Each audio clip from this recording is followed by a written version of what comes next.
I didn't know we were talking about your significant other. I was like, Steph Curry went to Georgetown. I didn't know that. I thought he was a Davidson. With themselves. Hey, Chris Dennis, how are you? Good. Thanks for having me. Yeah, of course. Do you want to know where Steph went to school? I don't think so. I'm learning a lot. I know you are. We're all about education here.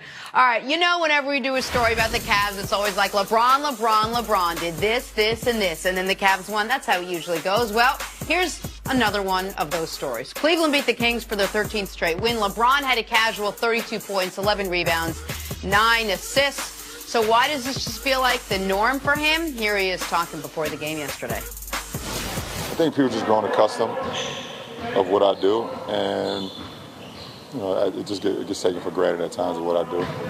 You know, and because I do it so often, and it's been a constant thing for so long. It's like, oh, yeah, that's what LeBron's supposed to do. You know, so it looks easy, but it's not. You did something. So LeBron thinks people have just grown accustomed to what he does every night, which there is some truth to that. What do you think, Chris? Is LeBron taken for granted night in and night out? I think there's something to what he said. Look, we're naturally inclined to be drawn to the shiny new thing, right? In 2011, it was Derrick Rose. A few years later, it was Kevin Durant. Recently, it's been Steph Curry. And LeBron has been this good really since, 04, 05, when he started to really take off in his career. So there's that. And there's also voter fatigue when it comes to MVP voting. Look, I've been an MVP voter for a long time. There are times when you kind of reflexively lean towards the new guy. When Rose was making his run, and Durant and Curry. I think LeBron got absolutely robbed back in 2011 when Derrick Rose won his MVP. He was great that year. But we were all still pissed off at LeBron for leaving Cleveland and going down to Miami. Yes. Same thing with the Durant MVP a few years later. You easily could have voted for LeBron James. So absolutely, on some level, we take LeBron James for granted. And on the MVP voting, it's not just that he hasn't won it. It's that 2 years ago, he finished third behind Kawhi Leonard. Last year, he finished fourth behind Kawhi Leonard and James Harden. Obviously, 2 years ago, Steph won it last year. Russ won it. So it's not just that he's not winning the MVP. It's that he's objectively better at every phase of the offensive game than Kawhi Leonard. Yeah. His teams had a better chance of winning the title than Kawhi's. Like, if you flip-flopped their offensive numbers, it wouldn't even be a question. What I think's interesting about LeBron these last 2 years is he's somehow, statistically, it's the best we've ever seen him. This year, it's his career best field goal percentage, three-point percentage, and blocks per game. It's his second best rebounds and assists per game, second only to last year. So he's at his best, career best, everything in the last 2 years except for points per game. And we've never seen that from a guy, year 14 and 15. The closest we've seen to this type of longevity is Karl Malone, and that was his calling card, was the longevity late into his career.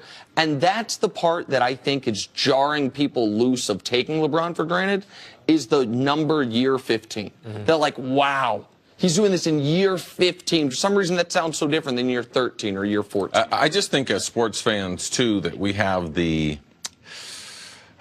it's like when kids leave college in basketball or football. We pick out everything that they can't do. Like all of a sudden, these kids are superstars. Baker Mayfield, for example. We're everything. Oh, no, he's not 6'2". Oh, he can't be the next Drew Brees. Oh, is he going to be a good leader? Like, this is what we do. And we've done that to LeBron ever since he's getting too much hype. His high school games are on television. Then he comes to Cleveland, and actually it's one of the few people that we've seen who was a prodigy who actually lived up to the hype, all right? Took his team to the finals. Oh, then he's leaving, so now he's the villain. So that takes a part in the voting. But LeBron's biggest enemy is himself. It's the standard that he has set. All right? Now, we can blame it on writers. We can blame it on reporters, on fans. But when you have played as good as he has played, he's his own worst enemy. His standard is so high.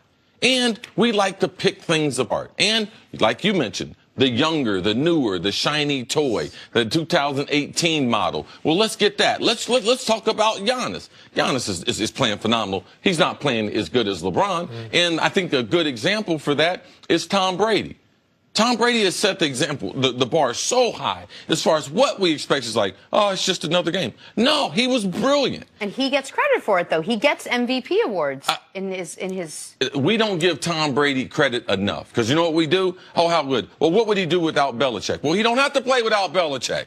You know, what would he do without the New England organization? So we take points away from them either because of where they play or we make some type of excuse of why someone is better. Look at golf this year with the Rams, his emergence. Let's look at Carson Wentz. Oh, he should be the MVP.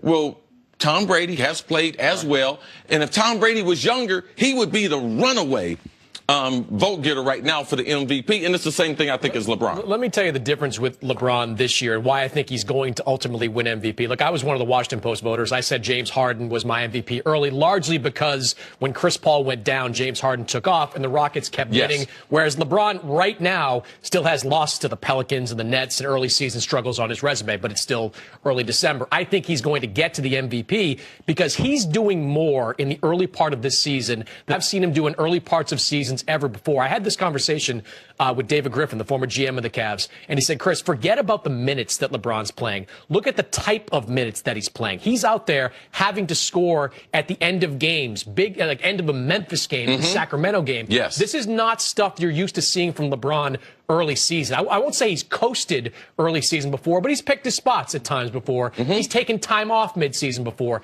This year, you're not seeing that. You're seeing full throttle LeBron James from game one, and that's why I think he's going to win it. Quick question. How much of that is because he feels like he got snubbed last year? How much of that is because he's like, you know what? Maybe these guys don't think I was the MVP. Let me play more minutes. Let me play more games. Let me not sit the pine the way everyone in the league complained that they paid for tickets and I wasn't out there. Like, how much of what he's doing now do you think is because he's carrying a little bit of that? Look, I think there's a part of LeBron that wants to win MVP every year. I don't doubt that. But I also think that LeBron is looking at his team and realizing that if I'm not playing at a 10, I'm going to lose. Look, we don't need to go back down the rabbit hole that we did last time of the Cavaliers and the Celtics. No, you were great.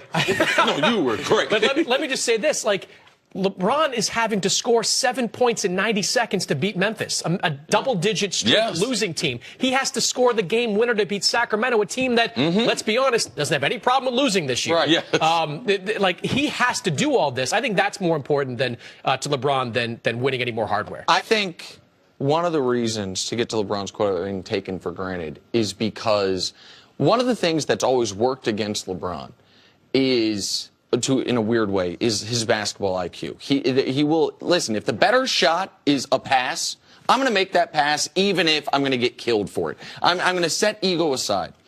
And so last year, what was the narrative with the Cavs was LeBron's their best player, but Kyrie's their closer. And you know what? Kyrie was their closer. LeBron recognized this is something Kyrie is great at. It's actually, of all parts of Kyrie's game, the thing I think he's the best at. Closing basketball games is where he is better than almost anyone in the sport. Seeing that this year. Right, you're seeing it this year. He has been brilliant at Boston late in games. But what are we also seeing this year? LeBron could have been doing that too. LeBron saw, this is my number two, this is where he thrives, I'm going to let him have that shine. But now this year, the only guy leading Kyrie in fourth quarter points is LeBron. The only guy leading Kyrie in clutch points and clutch field goal percentage is LeBron. So there's something he could have been the best at. But his teammate loved it and was great at it. I'm going to let you handle this. And so that's worked against him as far as the way people are viewing him nationally. This year he has no choice. Like, he's got to be that guy for Cleveland. Chris, I think the injury early in training camp did motivate him. Also, what he's seeing going on in Boston. I believe LeBron James sees everything, hears everything. That streak, that overall chemistry, Boston got LeBron's attention too. Well, there's no question the injury has factored into the amount of minutes he's trying to play. He's literally working himself back into shape right now. He hasn't had an experience like a 10-day, I think it was, ankle injury. I think you're right to some degree with Boston. Like, LeBron consistently refers to Kyrie as the kid, and there is a method to that madness. He is trying to, I think, in some ways diminish Kyrie Irving. This young guy doing his thing in Boston. Everybody is talking about the Celtics, and no doubt that has gotten LeBron's attention. Chris, thanks so much for stopping by today. My pleasure. A friend of the show. Great as always. Good to see you, Coming man. up, how badly do the Eagles I got a real basketball Sunday expert. against the Man. Rams?